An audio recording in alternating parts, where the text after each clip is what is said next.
Hello, everyone. My name is Dr. Todd Fiore. I'm with the Ashford University College of Doctoral Studies. Along with my colleague, Dr. Scott Burrus, we'd like to talk to you about our study looking at predictors of online doctoral student success.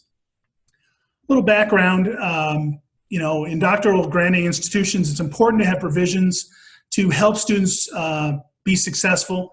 That's important to both the student and to the institution in terms of getting students from start to finish, especially at the doctoral research stage. You may have heard of all but dissertation, the phenomenon where students complete all their coursework, but then fail to persist when they get to their dissertation or their independent research project. Statistics show only about 40 to 60% of doctoral students complete their degree. So a lot of them are becoming ABD. Some of that speaks to the difficulty of a doctorate, but some of it speaks to perhaps opportunities for institutions to help these folks. Well, that's a little out of order, but that's okay. Non-traditional programs are especially, such as online, are especially important to study because they can really emphasize the key predictor in student completion, which would be faculty-student engagement, both on ground and in person or non-traditional. And traditional, the relationship and the engagement between the student and their faculty member or chair is important to consider. Online doctoral education is rapidly growing. You're seeing a number of different programs emerge, but there's not a lot of research on what is helping students be successful in these programs. Truth be told, there's not a lot of research about doctoral programs, traditional doctoral programs in general, but there's especially little research about predictors of student success in online doctoral programs. So at the College of Doctoral Studies at Ashford, and previous to that at University of the Rockies before it merged with Ashford, there was a need to identify ways to better understand student progression, particularly in the online doctoral or in the doctoral research phase. So what this study looked at was there were a number of students that were at risk, that were stuck in their independent research phase of their program, and we implemented an intervention strategy to help these students move forward. First of all was to have students come to either in-person or a virtual via Zoom webinar type format, an intensive doctoral research completion workshop. This was specifically designed to help those students diagnose their barriers to progression and develop an academic plan to help them move forward. In some cases, this was a two-day format. Primarily, it was a two-day format with a limited number of participants where they would interact primarily with the faculty member assigned to that completion workshop. We also allowed our PsyD students who were working on a dissertation the option of doing an applied research study, what we call an applied doctoral project, or ADP. This was important for a lot of our students because they are practitioners in their field, and perhaps being able to do research in something that they're more familiar with or access data that they're working with already would help them move forward to completion.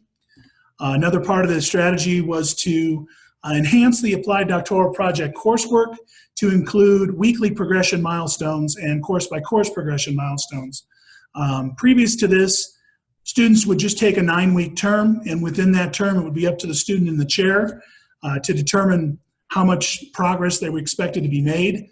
In the ADP courses, we implemented this weekly milestone progression to help spur progression towards the major milestones. And when I speak about major milestones in doctoral research, I'm talking about the first would be letter of intent or project justification template for a applied doctoral project.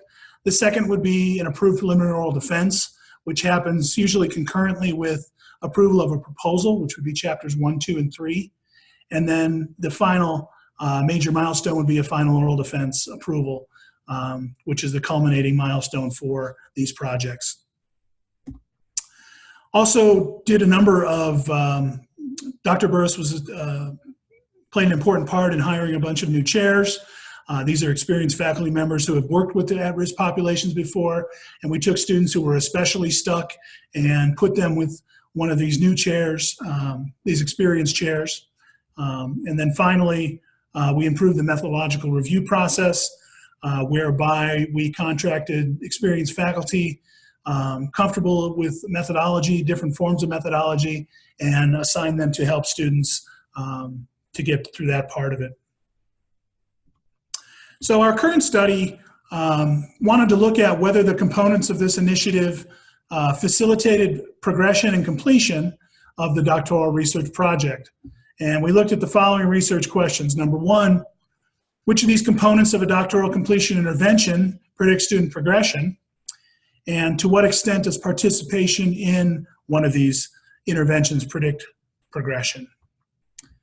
So what we did is we did a logistic regression analysis and considered the following variables: moving to an applied doctoral project, changing a chair, participating in a chair change, participating in an optional in-residence completion workshop. That should say completion workshop after there.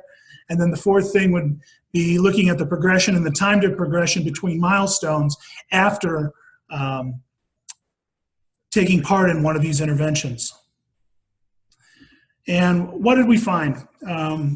We found that students who participated in an intensive workshop or changed to an ADP were more likely to progress. We found that it was about 4.5 times more likely for students who moved to the ADP option to make progression towards a major milestone of their doctoral research, and students who took part in, the ADP is about 2 times more likely, and the intensive completion workshop were about 4.5 times more likely to progress to the next milestone. Then we looked at, were there differences in the scores for these interventions and the time between milestones, and we found there was a significant difference in the scores for all 3 interventions, and the time between milestones was substantially reduced. So participating in any of these 3 did help students to progress further. So what does this mean? Well, the results of the study show that a comprehensive approach to address the needs of students in non-traditional online doctoral programs may help them progress towards completing their doctoral research. And this is important because so many students do get stuck at this stage. We also realize that faculty engagement through the participation in these intensive workshops may predict progression and reduce time between milestones. Further, when applied doctoral students are allowed to focus their research in a way that is aligned to the applied nature of their degree, progression was improved also. So the next steps would be to look at whether participating in the in-person completion workshop versus the virtual intensive workshop results in different outcomes. And universities can build on these results to develop best practices to further facilitate progression and completion for their students.